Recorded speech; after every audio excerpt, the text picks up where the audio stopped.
This video will discuss some differences between subjects and within subjects designs. So a one-way ANOVA is considered a single factor design in that you only have one factor or one independent variable that's establishing your groups within an ANOVA. And so when we look at it, you just have this one independent variable, and this one independent variable is establishing your J levels, treatments, treatment levels. All of these are just different terms to discuss your groups that are being established and are being compared. Then, just like every single ANOVA, regardless if it has one factor or multiple, you have your dependent variable, which is your outcome variable. And you have to remember that this is a continuous variable, and it's your outcome. And so this is what's giving you the mean that is being compared across your groups. This dependent variable needs to be continuous so that you do have a mean calculation, but that you also have a proper variance calculation as well. So a one-way between subjects design is a version of a one-way ANOVA design or a single factor design. It has one independent variable, and this independent variable is establishing the groups between the subjects. This is usually where you have treatment conditions or treatment levels. So the splitting of the subjects is not necessarily within the subjects pool, but it's between the subject groups. So some subjects are in the treatment group while others are in the control group. And because this has one independent variable, it is considered a one-way ANOVA design. Within subjects designs are designs where each participant is tested under multiple conditions. So each level of your independent variable, where your independent variable is what establishes the groups that are being compared when you're doing mean comparisons in ANOVA. But within subjects designs is that every single participant is in every single level of that independent variable. And this is what the equation looks like for this type of model. Very similar to the between subjects designs, but slightly different based on the variances that are being used. These within subjects designs are also called correlated error models, but the one that you would most likely hear is repeated measures designs, or this is can also sometimes be called longitudinal ANOVA. So this goes by several different names. But regardless of the name, the biggest point is that every participant is in every level of your independent variables. So each participant is in each group. So now your ANOVA is more like a paired sample t-test than an independent sample t-test. So for the between subjects designs, you have independent groups where the participants in each group are only in one group. Whereas with now the within subjects design, it's like a paired sample t-test where we use paired sample t-test for like a pre-test, post-test comparison. And this is where every participant is in both groups. It's both in the pretest and in the post-test. But now we have 3 or more of these groups to be able to do this within subjects designs ANOVA. And so the subjects are providing multiple values for the dependent variable. And so For each level of the independent variable, each participant will have a value for the dependent variable. So the means of the dependent variable are still what's being compared across the groups, just as in any other ANOVA design. But now you have each participant is at every level of the independent variable. And so this repetition can be over time, and most often we see it over time. So it's 3 or more time points where each participant has a value of the dependent variable at each of those time points, but it could also be over treatments where it's like a leveling or a stacking of treatments, or it could be something where it's the increase of sessions, so the number of sessions, but you are measuring the dependent variable at each session.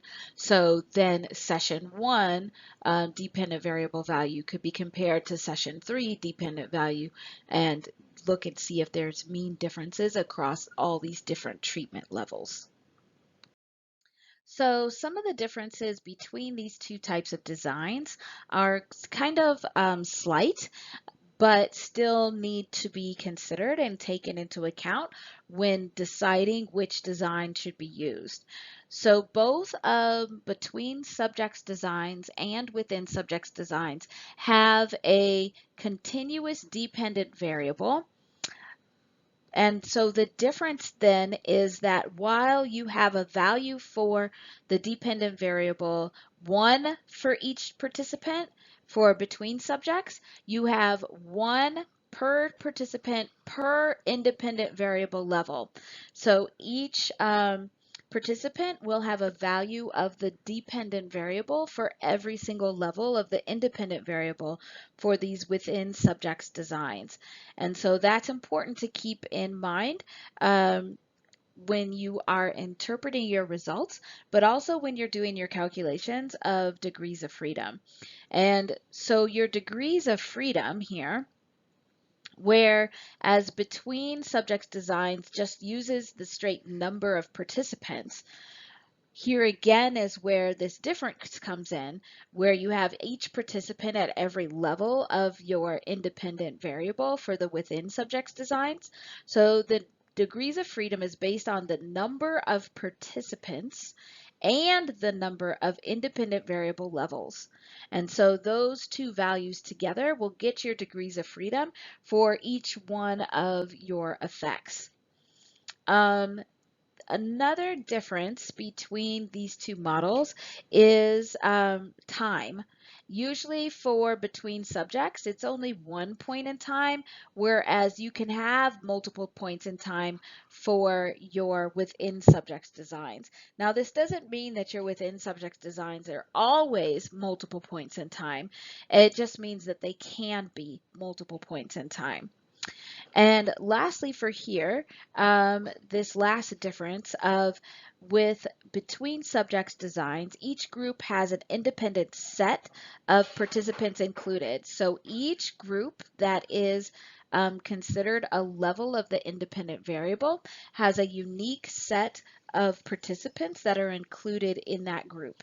And then those groups are to be compared. Whereas for the within subjects design, you have every participant is running through all of the groups.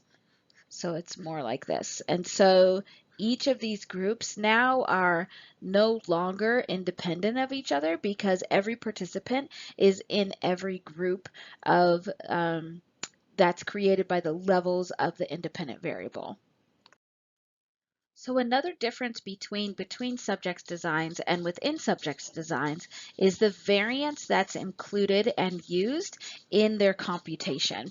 And so between subjects designs has both between and within variance being included in the computation of sum of squares and mean squares and your F ratio. Whereas within the within subjects design, you have both the between and within subjects, but there's a smaller amount of between subjects variance that is actually used in the calculation.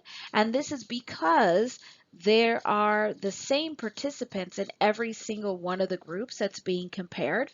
So each participant is getting a value of the dependent variable for every level of the independent variable. And so there's a smaller amount of variance between these subjects because they are the same subjects. And so the variance that's being used is mostly these within subjects variance, these differences between the participants, and less about the differences between the levels. You also have the calculation of the F ratio that is slightly different, where for the calculation of the F ratio, you use both the between and within sum of squares when you have a between subjects design. But when you have a within subjects design, you no longer have the within sum of squares. You only have the between sum of squares. And so the between sum of squares is the only one that's used for the F ratio calculation. This again is because now you do not have these independent groups because every participant is in every group because every participant has a value of the dependent variable for each one of the levels of the independent variable. The last difference is in the calculation of error, and making sure that the calculation of error is accurate is really important because it's associated with the amount of type 1 error you could have or the potential of having a type 1 error. So with most of your between subjects designs, not all of them, but with most of them, the within sum of squares is what is constituting the amount of error that's in your model. But for the within subjects design, we no longer have the within sum of squares. And so the error now is really looking at the differences between the independent variable levels for each participant. So comparing each participant to themselves for each level of the independent variable. And so this error calculation is a little bit different for the within subjects designs.